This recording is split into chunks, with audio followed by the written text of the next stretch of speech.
अबू असगर चौधरी, आज world press freedom day 2020 मनाया जा रहा है। इस दिन का आगाज़ 1991 में नेबिया से हुआ था, जबकि 1993 में यूनाइटेड नेशन ने इस दिन को आलमी योम आज़ादी सहाफ़त के नाम से मनाने की मंजूरी दी थी। उसके बाद मुसलसल ये दिन मनाया जा रहा है। पाकिस्तान में हर साल साफ़ी बड़े जोश और जज्बे के साथ इस दिन को मनाते हैं। नए नए अहद व पैमा होते हैं, अपने मुतालबात लेकर आते हैं और पूरा साल फिर इंतज़ार रहता है कि ये मुतालबात जो हमारे मंजूर होते हैं या नहीं होते हैं। आज पाकिस्तानी मीडिया को सख्त तरीन बहरान का सामना है। अगर मैं बात करूँ, इस वक्त हज़ारों की तादाद में हमारे मीडिया कारकुन जो हैं वो बेरोज़गार हो चुका हैं। हज़ारों की तादाद में मीडिया कारकुन तनख्वाहों की अदम अदायगियों का शिकार हैं। हज़ारों की तादाद में कारकुन माशी बदहाली का शिकार हैं, मगर उसके बावजूद आज़ादी सहाफ़त के हवाले से वो किसी किस्म का समझौता करने को तैयार नहीं है। अगर हम सिर्फ गुज़श्ता एक साल की बात करें तो इस एक साल में इस पाकिस्तान के अंदर 91 वाक़ियात ऐसे हुए जो कि साफ़ियों और मीडिया हाउसेस के अगेंस्ट हुए। अगर उसमें देखें तो 7 हमारे जो हैं जर्नलिस्ट हैं उनका मर्डर हुआ, वो किल हुए, 2 किडनैप हुए, जबकि दर्जनों बाकी ऐसे वाक़यात हैं जहाँ पर उन साफ़ियों को तशद्दुद का निशाना बनाया गया, मार पीट की गई, उन्हें उनके अमूर की अंजाम दही से रोका गया।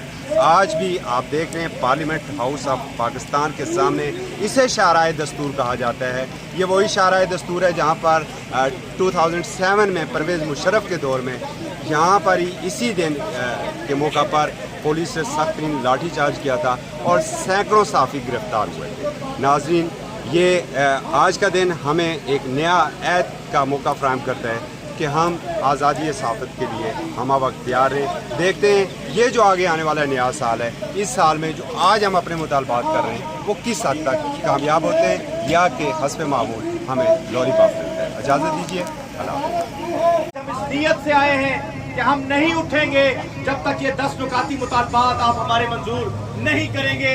ये हमारा आपके साथ वादा है कि हम जो हमारे साफ़ी बरादरी के ऊपर इस वक्त मुश्किल वक्त आया हुआ है, इस मुश्किल वक्त से निकालने के लिए हमारे पास कोई ऑप्शन नहीं बचा सिवाय यही रात गुजरेगी, यही सहरी होगी और कल यहीं पर देखेंगे चीफ जस्टिस ऑफ पाकिस्तान भी देखेंगे, यहीं से गुजरेंगे कि हम यहाँ पर क्यों बैठे हुए हैं। क्या इस मुल्क के अंदर रूल ऑफ लॉ नहीं है? क्या इस मुल्क के अंदर कानून नहीं है? क्या इस मुल्क के अंदर आईन नहीं है? किस चीज की पासदारी हो रही है और अगर वायलेशन हो रही है तो उसको कौन खत्म करेगा? मैं यहाँ पर अपने जो सीनियर साथी आए हुए हैं, खास तौर पर मैं शुक्रगुजार हूँ आमिर मतीन साहब का, सीनियर एंकर, हमारे सीनियर साथी वो अपनी बीमारी के बावजूद हमारे साथ यहाँ पर साथ देने के लिए आए हैं। सीआर शमसी साहब बहुत पुराने हमारे यूनियंस के सहाफ़ी और उन्होंने बहुत जद्दोजहद की है अपनी पूरी जिंदगी। फौजिया शाहिद साहबा खातून होने के बावजूद उन्होंने जद्दोजहद का आलम नहीं छोड़ा है। एपीपी यूनियन के चौधरी साहब हमारे साथ मौजूद हैं। मैंने जिक्र किया था इससे पहले कि जो पार्लिमानी हमारी ह्यूमन राइट्स कमीशन है उसके सरबराह हमारे साथ मौजूद है। साथ ही में के साथ सबसे बड़ा दावा है जंग यूनियन के 19 मौजूद है। बहुत ही औकात भी है, मोहतरम है, जो जॉब में हमारे साथ ही रहे हैं और दीगर तमाम लोगों के मुख्तलिफ कैफियत से ये मैं कहूँगा कि सिर्फ इस्लामाबाद के साथ ही नहीं है। यहाँ पे हमारी सबसे बड़ी नुमाइंदगी लाहौर से हो रही है। यहाँ पर लाहौर